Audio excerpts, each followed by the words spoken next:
Introducing the LTA. Man, it's just so strange that they're. It just feels, the LCS, it's gone. It's fucking gone. Hello esports fans and welcome to the League of Legends Championship of the Americas, also known as the LTA, League of the Americas. The LTA is the next step in the evolution for The Brazil, Americas? Latin Okay. America and North America as the three regions combine into one Americas League for 2025 and beyond. Let's get into the league and its conferences. Okay, I like the logo. I like the logo, to be honest. It looks pretty cool. The LTA is made up of two conferences playing in front of live audiences. Don't really in the know what Riot it is. Games It's a bit of a arenas. goatsy, The North but competing in Los Angeles and the looking South good. competing in Sao Paulo. The North will be made up of Cloud9, Team Liquid Honda, FlyQuest, Shopify Rebellion, and Dignitas as partner teams coming from the LCS. 100 Thieves is a provisional guest team. Lion Gaming is a partner team coming from the LLA, and Disguised as a guest team for season 2025, joining from the NACL. The South will be made up of Fluxo, Furia, Loud, Pain Gaming, Red Canids, and Vivo Keydstars as partner teams coming from the CBLOL. Leviathan as a partner team coming from the LLA, and Isurus as a guest team for season 2025, joining from the LLA. Each team will have a home region for residency rules, but we're adding flexibility by allowing one player from anywhere in the Americas to be considered a local resident, giving players the chance to compete across regions. To Okay. protect regional identity, the majority of players cannot be from outside their home region. I like that. These teams will be competing across three unique splits that build across the year, played on live patch. The formats are identical for both conferences. Split 1 is America's qualifier for the new international event and all about hype. New season, new rivalries, and new formats. I think regional Teams will start rivalries within are their going to own be really conference in good a to double watch. elimination, best of 3 full fearless tournament until the top 4 are selected. Like the In world is going to come 2025, crashing the down top when four from the world is going to come crashing down with the Northern Conference, like an NA, not an NA, sorry, an American team. When we lose, inevitably it will happen, right? Like let's just be realistic here. If this is going to last years and years, we're going to lose. There's going to be probably a bunch of matches that we lose to Southern Conference teams, Brazilian teams, whatever. And that's going to be like really disappointing. Like, oh my God, because historically, like we have been, LCS has been stronger than CBLOL, like for pretty much forever. And then like when that upset happens, we're going to be like, man, we're really this shit. And it's going to start this, obviously a bit of negativity, but also like a bit of regional rivalry. It's going to be good. It's going to be good. North will fly down to Brazil to battle the South in a single elimination top 8, best of 3 full fearless tournament. The finals will be a best of 5, and the winner goes to the new international event. A new international event. They're not going to say what it is, All though. about learning and improvement within their own conference. Those bastards. Teams play double round robin best of ones. It's a little bit Playoffs corny. will be a top 6 best of 5 double elimination bracket. They're calling The Split winner 2 of each lessons conference will learned. be It's a bit crowned corny. Conference champions and LTA representatives at MSI. They're basically saying that this split does not matter. Never before seen league format we are calling the pick and play system, where at the end of the week, teams will make selections of opponents for the next week live on stage. The focus is on competition and teams calling their shot. Here's how it works. Week 1 will have best of 3s based on Split 2's rankings. At the end of That's the week, actually kinda cool. teams with the lowest match and game records will choose opponents with better records. You can't challenge someone you already played before, and Split 2 standings work as tiebreakers. This forces teams to always pick a better opponent to prove themselves against. After week 3, we enter the elimination stage. The bottom 4 teams fight to There's stay definitely alive going to be a while lot of top high-ranking are safe. teams that are fucking Here, the terrible. selection flips, so the teams with the better record will pick their opponent from these groupings. At the end of week 6, only 3 teams will be left standing.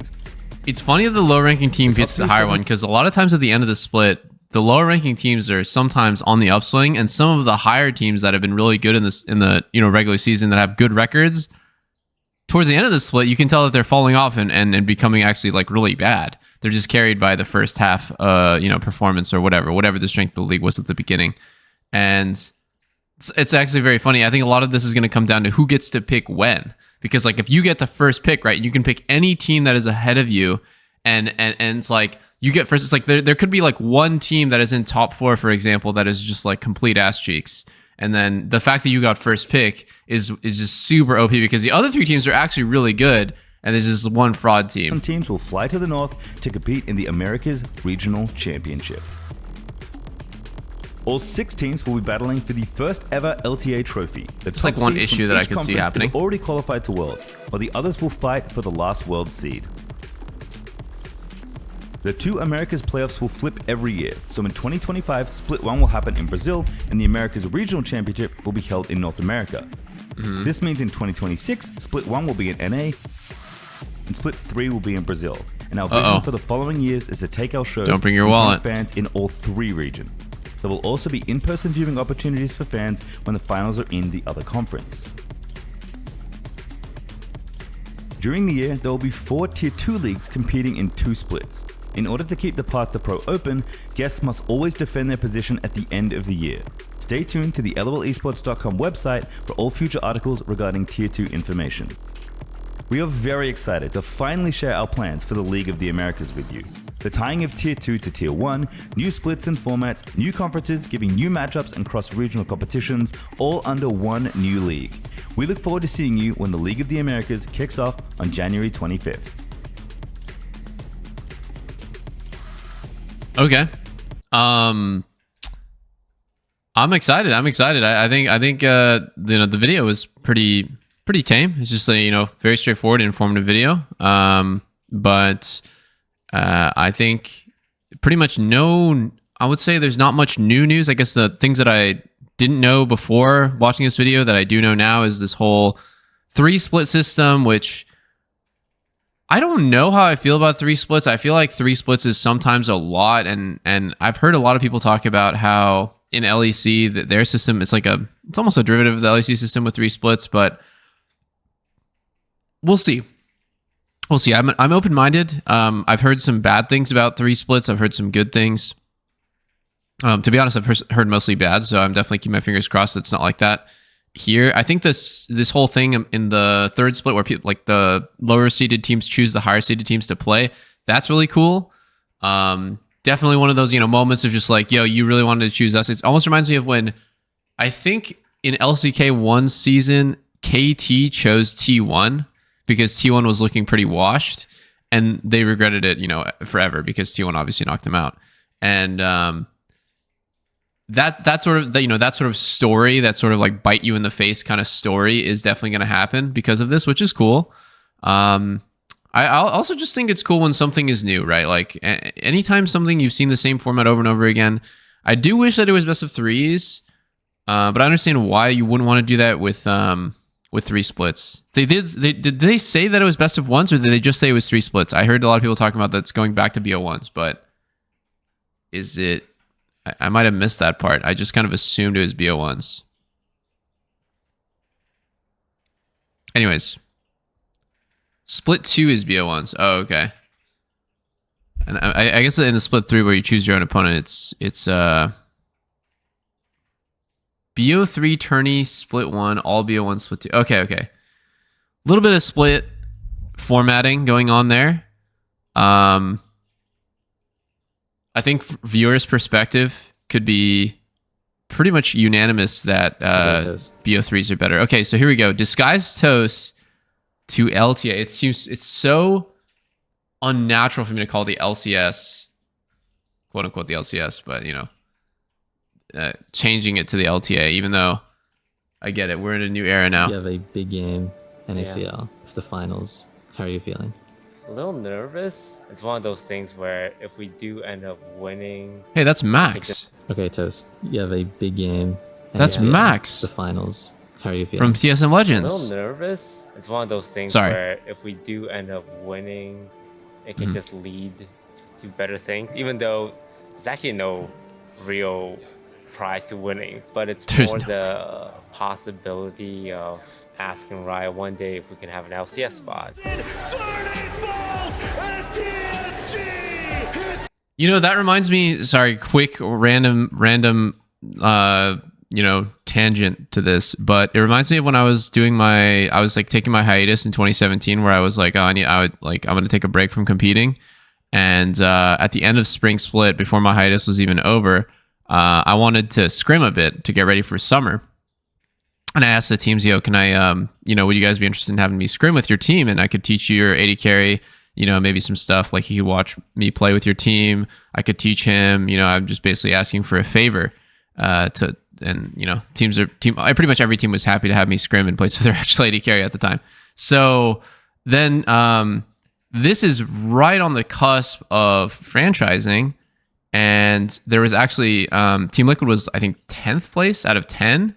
And Steve was super nervous that if, they're going to go play into promotion and relegation and they were going to lose.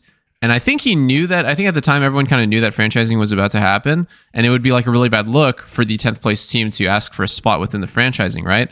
So he, that's when I became a mercenary for Team Liquid and stuff. We long story short, we barely made it back into LCS. We played in promotion relegation. We beat all the challenger teams or whatever. I kind of carried, and the team got turned around a bit. So it just reminds me like that even though there wasn't truly like this really there wasn't that much on the line at that moment, but like the reputation matters a lot to Riot. So basically what Toast is saying is like, yeah, winning this actually, cemented him as like a candidate. Right. So you are open to joining the LCS? Yeah, I'm open to join the LCS. League of Legends, we announced our team. We got Tenacity, Harry, Young, Minui, Kume in support. And yeah, let's have a good year. Sweep from hell! Kume? The skies make it happen! Fuller screams, but they will deny the lower bracket kings in disguise! I'm very proud of them. They tried their best. Future Toast from 2024. I bet at this time next year, you're going to be super happy. And Riot decided to let you into League of Legends franchising. DSG! History in the making! Welcome to the new era! 5 head. Yo. Support DSG on Patreon for access to exclusive DSG content and videos. Wow. This dude seriously making 5K a month on this. Genius. Genius.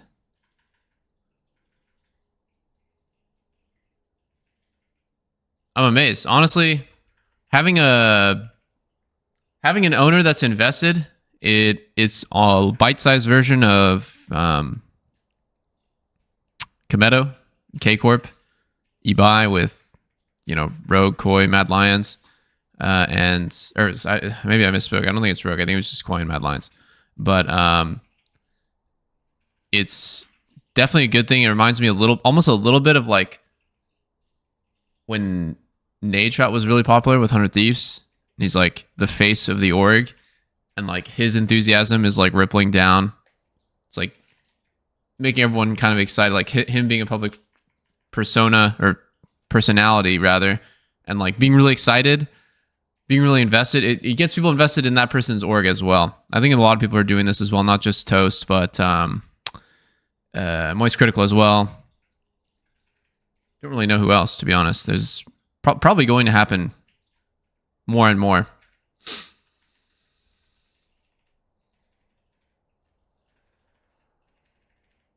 Definitely good for the scene. I think there's pretty much no better candidate to do the guest spot. Now, the funniest thing about all this stuff is definitely the 100 Thieves thing.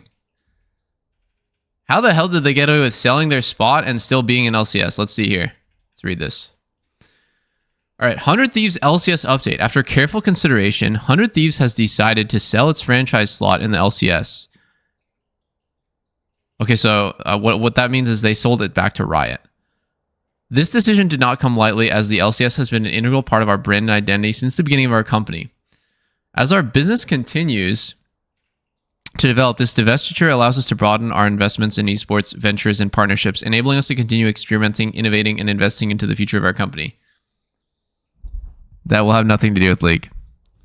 That's in the parentheses there. Despite this, through close collaboration with Riot Games, Riot has made the strategic decision to buy back the slot. Okay, yeah, so they did sell it to Riot.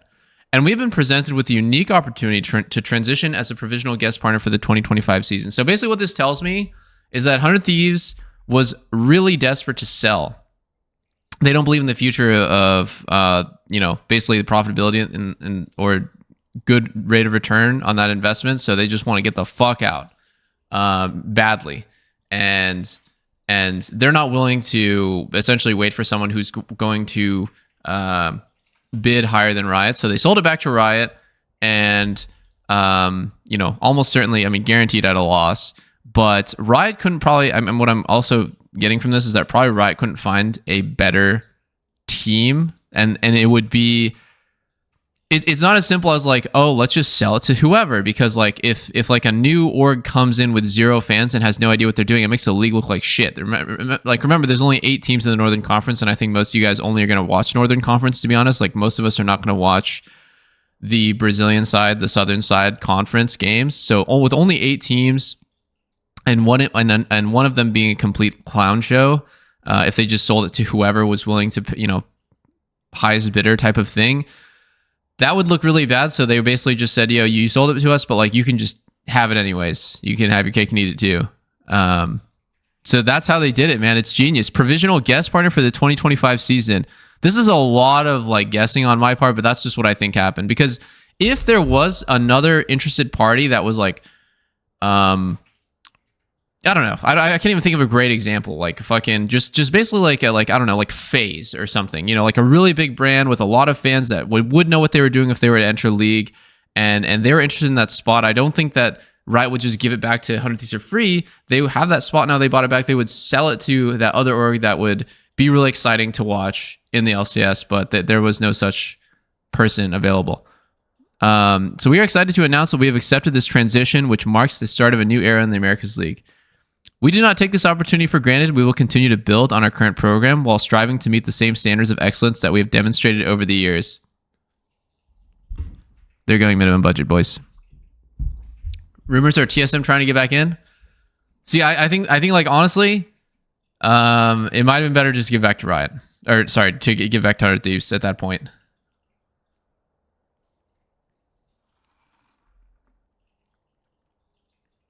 Special thanks to our community. We believe that this opportunity was made possible due to the support of our dedicated, loyal, and everlasting fan base. We remain committed to building championship teams and supporting the new Americas League and our community for the future.